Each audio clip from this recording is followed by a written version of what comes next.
Hello student, कैसे हो आप सब। हमारा आज का टॉपिक है अभिक्रिया की अणुसंख्यता या आणविकता।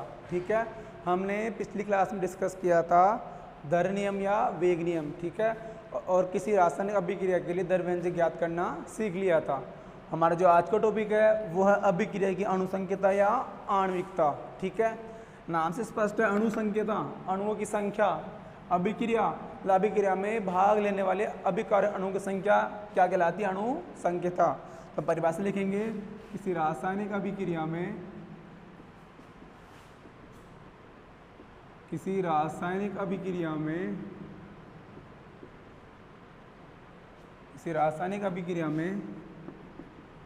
भाग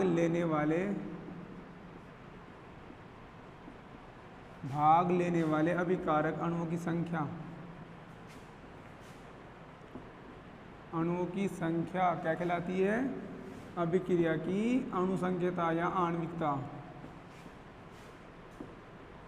अभिक्रिया की अणुसंख्यता कहलाती है।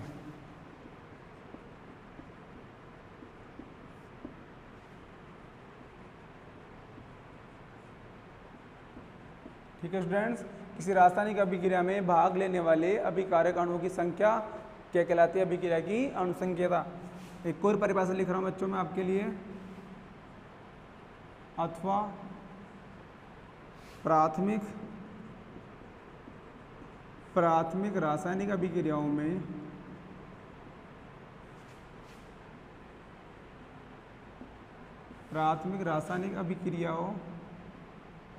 अभिक्रिया में अब बेटा यहाँ पर एक वर्ड है प्राथमिक अभिक्रिया। प्राथमिक अभिक्रिया क्या होती है, जो एक पद में संपन्न होती है, और इसका रिवर्स है जटिल अभिक्रिया, जो दो या दो से अधिक पदों में संपन्न होती है। तो मैं बात कर रहा हूँ जो अभिक्रिया एक पद में संपन्न होती है, उसके लिए अणुसंख्यता को कैसे डिफाइन करेंगे। तो देखो सामने, प्राथमिक रासायनिक अभिक्रिया में भाग लेने वाले परमाणुओं या अणुओं की संख्या जो एक साथ संघट्ट मतलब टक्कर के फलस्वरूप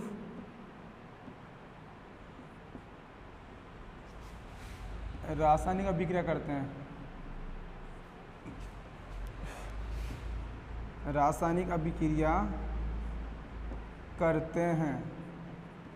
क्या कहलाती है, अभिक्रिया की अणुसंख्यता कहलाती है। अभिक्रिया की अणुसंख्यता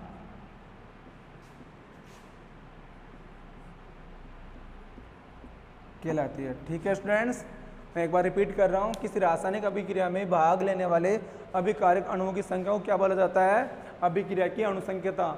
या प्राथमिक रासायनिक अभिक्रियाओं में भाग लेने वाले परमाणु या अणुओं की संख्या जो एक साथ टक्कर के फलस्वरूप रासायनिक अभिक्रिया कंप्लीट करते हैं। मतलब ऐसी अभिक्रिया जो एक पद में संपन्न होती है उससे बोलते हैं प्राथमिक, और जो अभिक्रिया दो या दो से अधिक पदों में संपन्न होती है उससे बोला जाता है जटिल रासायनिक अभिक्रिया। अब ये ठीक है, ये बोलना चाहता है कि भाग लेने वाले परमाणु संख्या जो एक साथ टक्कर करके, मतलब अभिकारक अणु आपस में टक्कर करते हैं और क्या बनाते हैं, उत्पाद। तो जो अणु आपस में टक्कर कर रहे हैं अभिकारक के, वो क्या हो, उनकी संख्या क्या कहलाती है, अभिक्रिया की अणुसंख्यता। उनकी संख्या को ही कहा जाता है अभिक्रिया की अणुसंख्यता। आप एक बार इसका स्क्रीनशॉट ले सकते हो, अपन आगे कुछ एग्जाम्पल लेंगे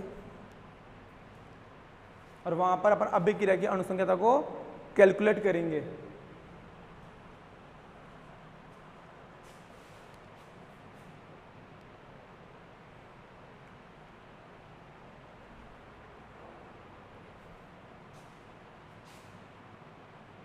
ओके स्टूडेंट्स,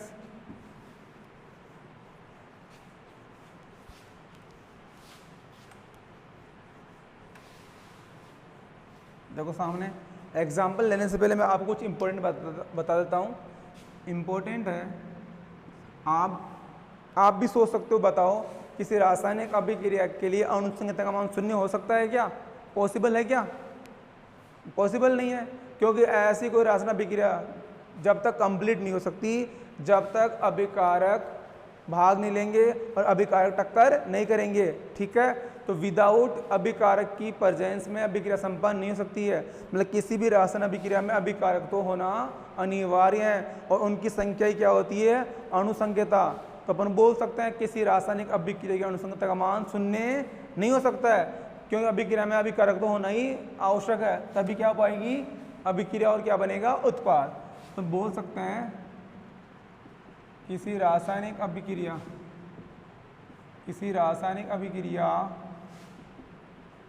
की अणुसंख्यता का मान शून्य नहीं हो सकता है, शून्य नहीं हो सकता है। मतलब या तो 1 होगा या 2 होगा या 3 होगा। ठीक है, अगर अभिक्रिया की अणुसंख्या मान 1 है तो बोलेंगे एक आणुक अभिक्रिया, अगर 2 है तो बोलेंगे द्विअणुक अभिक्रिया, 3 है तो बोलेंगे त्रिअणुक अभिक्रिया। ठीक है, तो किसी रासायनिक अभिक्रिया में भाग ले रहा है, एक अभिकारक 1 हो तो बोलना उस अभिक्रिया को एकाणुक अभिक्रिया, 2 हो तो द्विअणुक अभिक्रिया, 3 हो तो त्रिअणुक अभिक्रिया। और मैंने लिख दिया कभी भी इसका मान शून्य नहीं होगा। अब आगे कुछ एग्जाम्पल ले रहे हैं जिससे अपन समझेंगे कि अणुसंख्यता का मान कैसे ज्ञात करते हैं।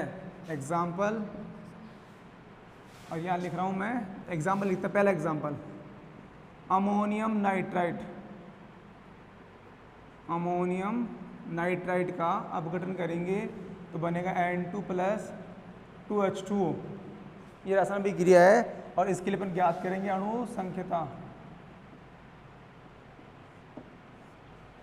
ठीक है, तो आप देख पा रहे हो इस अभिक्रिया में कितने अभिकारक है, ये कंप्लीट एक अभिकारक है, तो अणुसंख्यता आएगी 1। अगला एग्जाम्पल है 2HI से बना H2 + I2। अब आप देखो इस अभिक्रिया में कितने अभिकारक है, 2, HI के 2 मोल, तो अणुसंख्यता आएगी 2। ठीक है, तीसरा एग्जाम्पल है 2A + B से बना 3C। अब यहाँ पर देखो कितना अभिकारक है, 2 और 1 3, 2 तो A के और 1 B के, तो 3 अभिकारक है टोटल संख्या, तो अणुसंख्यता आएगी 3। ठीक है, ऐसे ही SnCl2 + 2FeCl3 से बना SnCl4 2FeCl2। तो यहाँ पर देखो कितने अभिकारक है, 1 तो ये और 2 ये, तो वापस कितना आएगा 3।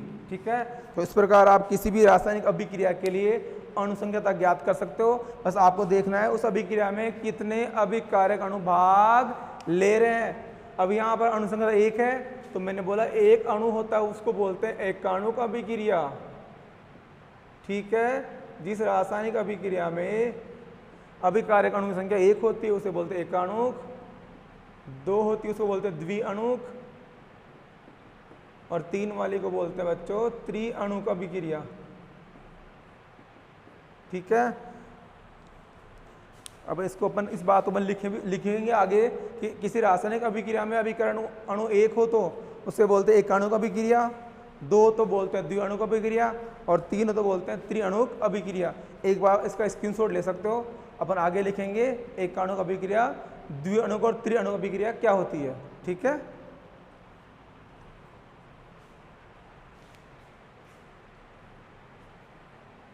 ओके स्टूडेंट्स, नोट कर लिया।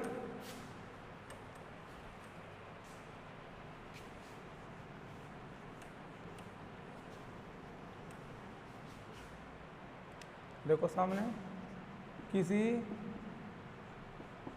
रासायनिक अभिक्रिया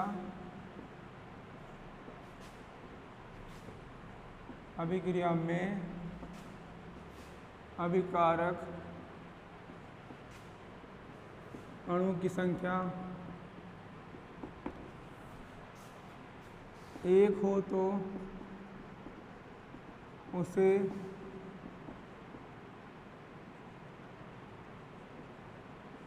एकाणुक अभिक्रिया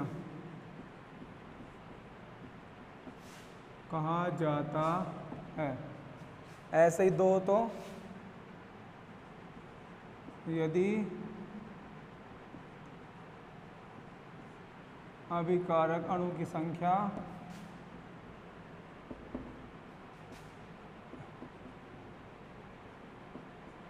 दो हो तो उसे द्विअणुक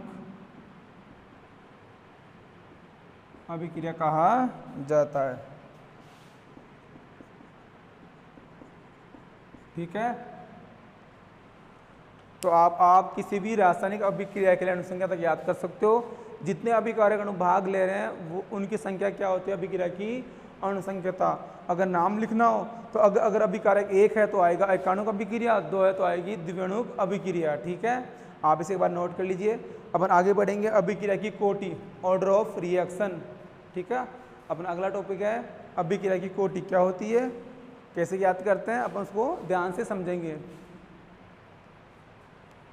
ठीक है स्टूडेंट्स, आगे चलते हैं अपन। और बेटा जो टॉपिक पढ़ेंगे अपन अभिक्रिया कोटि वो इम्पोर्टेंट भी है, ज़्यादा क्वेश्चन उससे ही पूछे जाते हैं।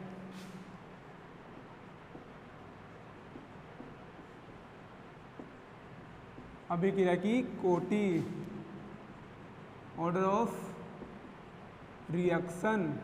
ठीक है बेटा, अभिक्रिया कोटि को याद करने के लिए आपको हमेशा दर नियम की सहायता लेनी पड़ेगी। मतलब दर नियम से आप उस अभिक्रिया के लिए दर व्यंजक लिखोगे, फिर जो अभिकारक अणुओं की घातांक होते हैं, जो अभिकारक अणुओं की घातांक होते हैं उनका योगफल ही क्या होता है, अभिक्रिया की कोटि।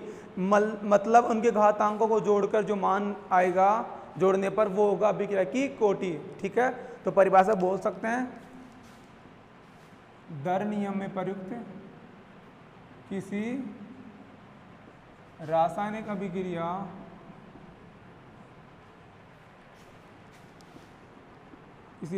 अभिक्रिया में के लिए दर नियम में प्रयुक्त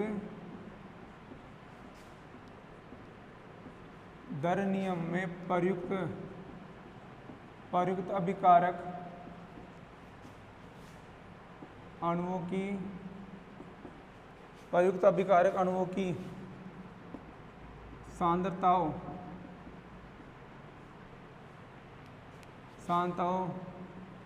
के घातांकों का योग। ठीक है, रिपीट कर रहा हूं, किसी रासायनिक अभिक्रिया के लिए दर नियम में प्रयुक्त अभिकारक अणुओं की सांद्रताओं के घातांकों का योग क्या कहलाती है, अभिक्रिया की कोटि कहलाती है।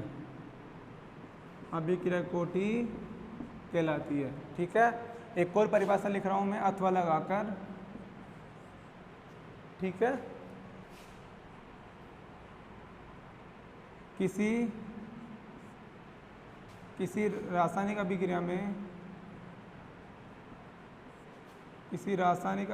में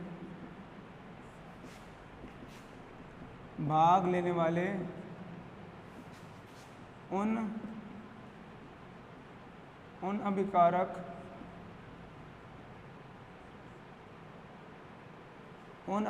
अणुओं की संख्या जिनकी सांद्रता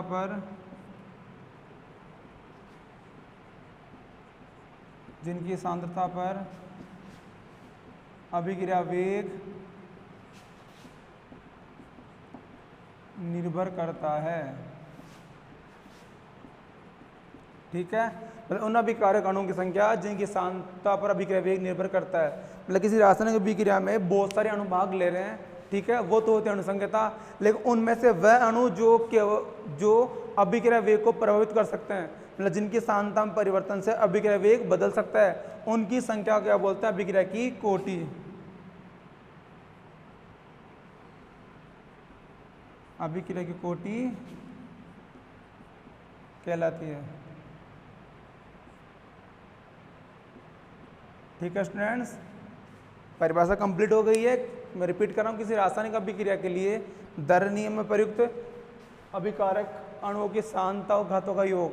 तो जब भी आपको कोटि ज्ञात करनी हो तो आप दर नियम लगा के दर व्यंजक लिखोगे, फिर घातांकों को जोड़कर ज्ञात करोगे अभिक्रिया की कोटि। ठीक है, आप इसका स्क्रीनशॉट ले सकते हो। अपन आगे कुछ एग्जाम्पल लेंगे। ठीक है,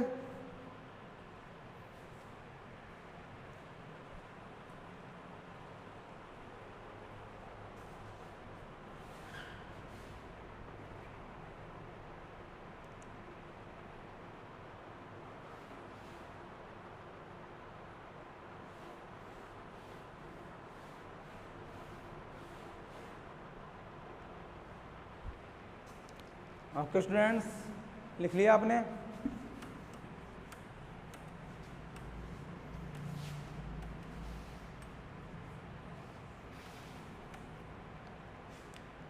कुछ एग्जाम्पल ले रहा हूँ। पहला एग्जाम्पल,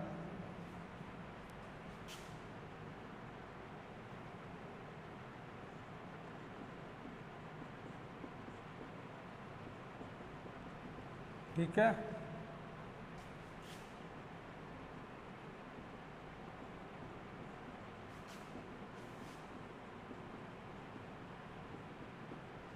जैसा आपको सभी क्रिया कोटि याद करनी है तो मैंने बोला दर नियम लगाएंगे अपन। जब भी कोटि याद करनी हो दर नियम से वेग समानुपाती अभिकार्य की सांद्रता कितना गुणांक 2 तो जाएगा पावर में, ठीक है। तो पावर कितनी है 2, तो कोटि आएगी बच्चों 2, ठीक है। हमेशा अभिकारक अणुओं की सांद्रता को घात क्या होता है अभिक्रिया की कोटि, ठीक है। अगला एग्जाम्पल है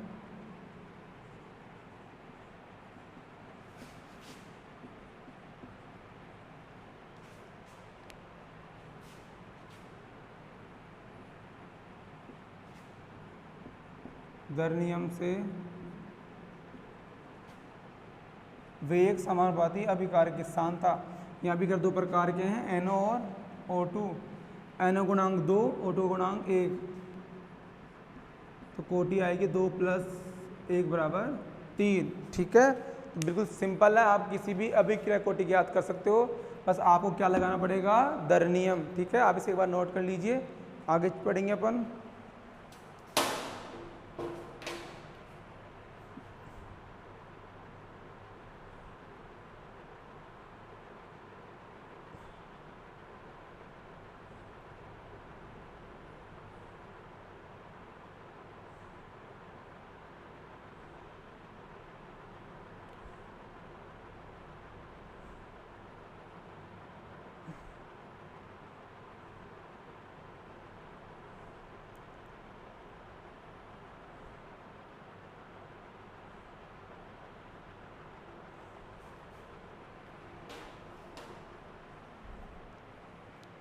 ओके स्टूडेंट्स, नोट कर लिया आपने?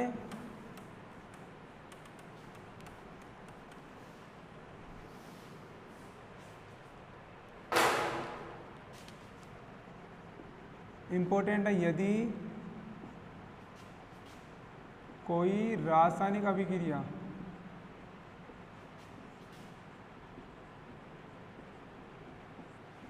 जटिल हो तो, मैंने बताया अभिक्रिया 2 प्रकार की हो सकती है, प्राथमिक और जटिल। जो अभिक्रिया एक पद में संपन्न होती है उसे बोलते हैं प्राथमिक, जो 2 या 2 से अधिक पदों से संपन्न होती है उसे बोलते हैं जटिल रासायनिक अभिक्रिया। तो अगर कोई रासायनिक अभिक्रिया जटिल हो तो कोटि कैसे याद करेंगे, उसको ध्यान समझेंगे अपन। जटिल हो तो उस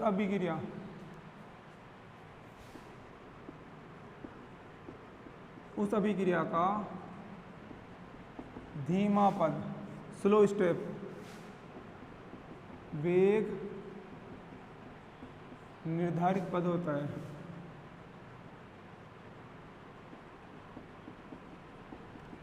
ठीक है। यदि कोई रासायनिक अभिक्रिया जटिल हो तो उसका धीमा पद वेग निर्धारित पद होता है, अर्थात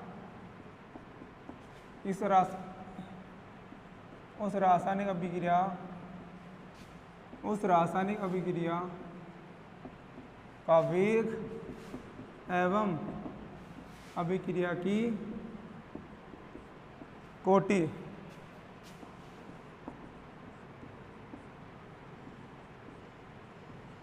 का निर्धारण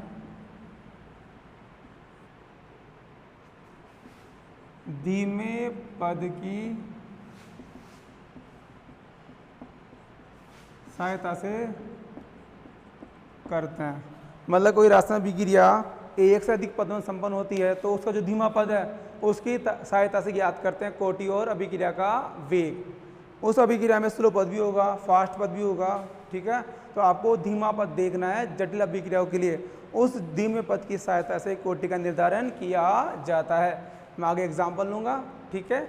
आप इसे बार नोट कर लीजिए, आगे एग्जाम्पल समझेंगे किस प्रकार जटिल अभिक्रियाओं के लिए कोटि का मान ज्ञात करते हैं। ठीक है स्टूडेंट्स।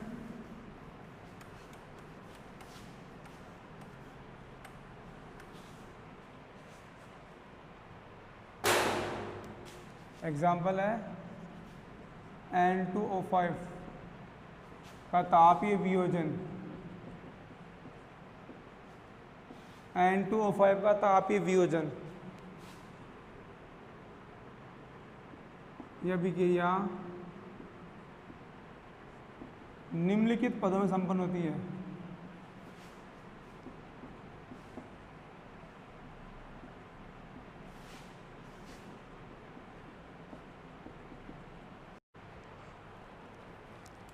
पहली स्टेप में क्या होगा, N2O5 ब्रेक होगा N2O3 प्लस O2 में। सेकेंड स्टेप में क्या होगा, N2O3 ब्रेक होगा और बनेगा NO प्लस NO2। और लास्ट स्टेप में क्या होगा, तीसरी में N2O5 के साथ मिलकर बनाएगा NO2 के 3 मोल। ठीक है।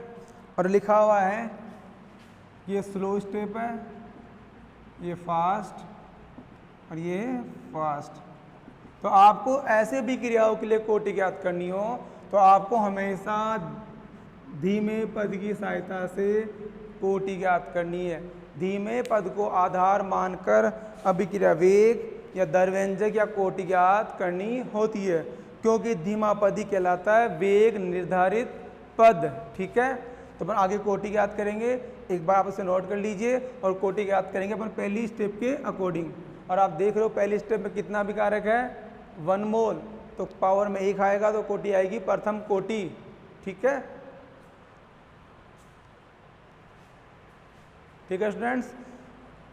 अगर कोटि 1 हो तो उसे बोलते हैं प्रथम कोटि अभिक्रिया, 2 हो तो बोलेंगे द्वितीय कोटि अभिक्रिया, 0 हो तो बोलेंगे शून्य कोटि अभिक्रिया। ठीक है। अब एक बात ध्यान रखना, किसी रासायनिक अभिक्रिया के लिए कोटि का मान 0 हो सकता है, लेकिन मैंने पहले बताया था अणुसंख्या का मान 0 नहीं हो सकता, क्योंकि इस रासायनिक अभिक्रिया में अभिकारक अणु भाग लेगा तभी अभिक्रिया कंप्लीट होगी और उत्पाद बनेगा। लेकिन कोटि का मान 0 हो सकता है। कुछ कंडीशन होती है जब कोटि का मान 0 होता है। तो अपन जब पढ़ेंगे शून्य कोटि अभिक्रिया तो वहाँ पर कुछ एग्जाम्पल पढ़ेंगे, वहाँ पर अभिक्रिया की कोटि 0 आएगी। ठीक है।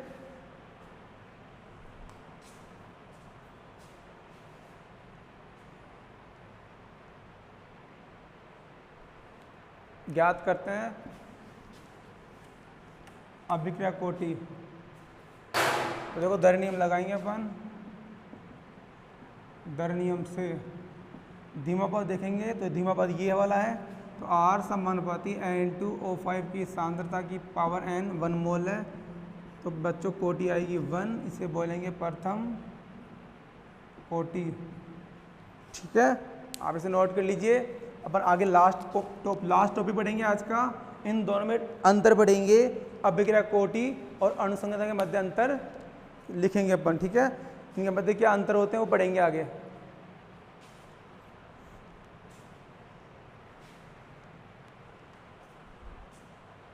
ठीक है स्टूडेंट्स।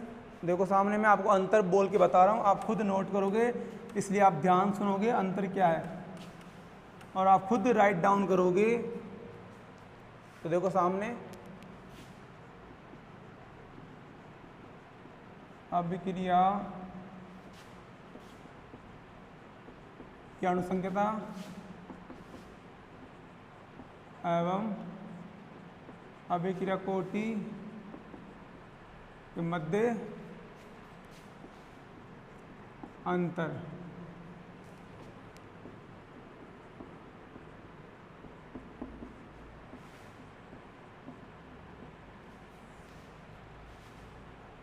देखो स्टूडेंट्स अंतर पढ़ेंगे, पर पहला अंतर है, पहला अंतर लिखेंगे परिभाषा का।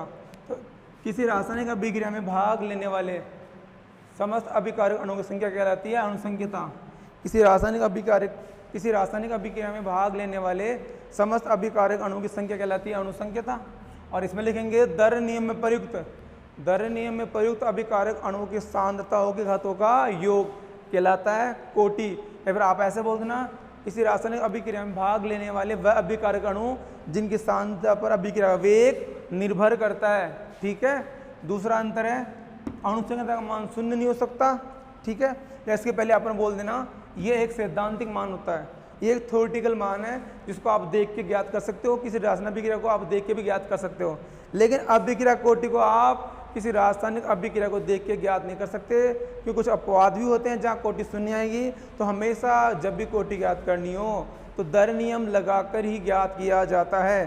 ठीक है, तो जब भी कोटि पूछे तो आप दर नियम से दर व्यंजक जरूर लिखोगे, उसके बाद जो घातों को योग आएगा वो होगी अभिक्रिया की कोटि। तो ये सैद्धांतिक मान होता है और वो प्रायोगिक मान होता है। ठीक है, उसके बाद लिखेंगे इसका मान शून्य नहीं हो सकता, जबकि कोटि का मान शून्य पूर्णांक और भिन्नांक भी हो सकता है। मतलब कोटि का मान शून्य हो सकता है, पूर्ण संख्या हो सकती है, और भिन्न मतलब 1/2 3/2 वो भी हो सकता है। ठीक है, अगला है अणुसंख्यता। अणुसंख्यता केवल प्राथमिक अभिक्रियाओं के लिए लागू होती है, मतलब अणुसंख्यता का मान आप प्राथमिक अभिक्रियाओं के लिए ज्ञात कर सकते हो, लेकिन कोटि का मान मैंने बताया प्राथमिक अभिक्रिया हो तो आप उसको देख के आराम से दर नियम के द्वारा कोटि ज्ञात कर सकते हो, और जटिल अभिक्रिया हो तो भी आप कोटि ज्ञात कर सकती हो, क्योंकि वहाँ पर जो धीमा पद होगा उससे कोटि ज्ञात कर सकते हैं।